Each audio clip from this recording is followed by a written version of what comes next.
Hi. ആഗ്രഹങ്ങളൊന്നും പിന്നെ കേൾക്കുന്നില്ല. അപ്പം ഞാൻ എമ്പുരാൻ കണ്ടിട്ട് വരാം കേട്ടോ. ക്ലിനിക്ക് ഞാൻ ക്ലോസ് ചെയ്തു. ബാക്കി നമുക്ക് തിയേറ്ററിൽ.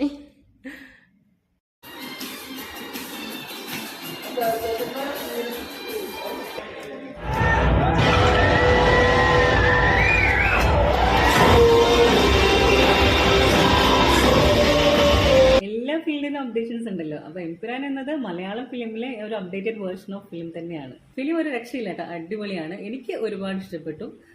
ലൂസിഫർ കണ്ടപ്പം എമ്പുരാൻ എന്തായാലും തിയേറ്ററിൽ വന്ന് കാണണമെന്ന് ഭയങ്കര ഒരു ആഗ്രഹം തോന്നിയായിരുന്നു. അത് റിലീസിന് ഡേറ്റ് കാണണമെന്ന് പിന്നീട് തോന്നിയതാണ് കേട്ടോ. അപ്പോൾ എന്തായാലും രണ്ടും സാക്ഷാത്കരിച്ചു. ഞാൻ ഒരുപാട് ഫിലിം ഒന്നും തിയേറ്ററിൽ പോയി കാണാറില്ല. ലൂസിഫർ കണ്ടപ്പം എമ്പുരാൻ കാണണം തോന്നാൻ കാരണം ശരിക്കും പറഞ്ഞാൽ ഞാൻ നടന്മാരുടെ ഫാനൊന്നുമല്ല. പക്ഷേ പൃഥ്വിരാജിന്റെ ഇന്റർവ്യൂസ് ഒക്കെ, പഴയ ഇന്റർവ്യൂസ് ഒക്കെ കാണാറുണ്ട്. ആ കണ്ടവർക്ക് മനസ്സിലാവും one of his dream in screen ആണ് ശരിക്കും പറഞ്ഞാൽ എമ്പുരാൻ. അത് ശരിക്കും നമുക്ക് ആ ഒരു ഡെഡിക്കേഷൻ, ആ ഒരു ഹാർഡ് വർക്കിംഗ് നമുക്ക് ആ ഒരു ഫിലിമിൽ ഫീൽ ചെയ്യും. ഇതിനെ രാഷ്ട്രീയവൽക്കരിച്ചും വർഗീയവൽക്കരിച്ചൊക്കെ പറഞ്ഞ റിവ്യൂസ് കണ്ടിട്ട് ഇത് കാണണോ വേണ്ടയോ എന്നൊക്കെ തീരുമാനിക്കുന്നവരോടൊന്നും എനിക്ക് വലിയ യോജിപ്പൊന്നുമില്ല.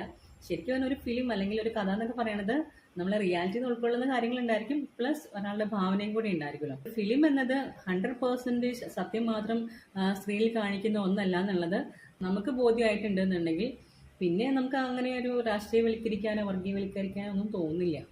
അത് ഒരാളുടെ ആവിഷ്കാര സ്വാതന്ത്ര്യം, അത്രേ ഉള്ളൂ. ഓക്കെ, അപ്പോൾ എന്തായാലും എനിക്ക് ഭയങ്കര ഇഷ്ടപ്പെട്ടു. ഹെൽത്തിൽ വരുവാണെന്നുണ്ടെങ്കിൽ ഞാൻ തീർച്ചയായും പോയി കാണുന്നതായിരിക്കും, വേറെ കുഴപ്പമൊന്നുമില്ല എന്നുണ്ടെങ്കിൽ. അപ്പോൾ ശരി, ടാറ്റാ, ബൈ.